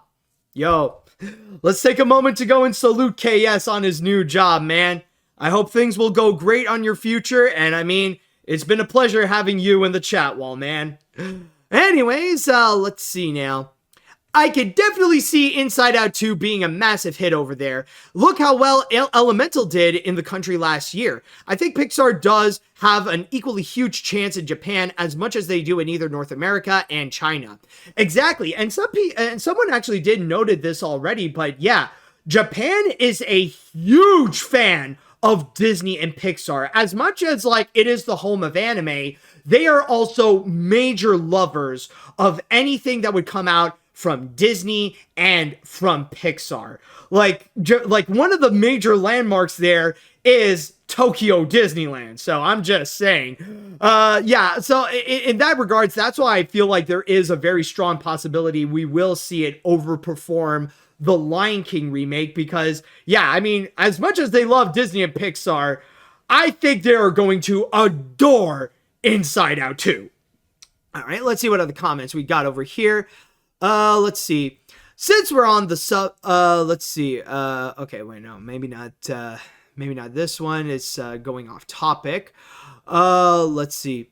Now Disney holds the entire top 3 of the highest grossing animated movies, and now with Inside Out 2 ranking at number 2, it's only a matter of time before Joy beats Simba.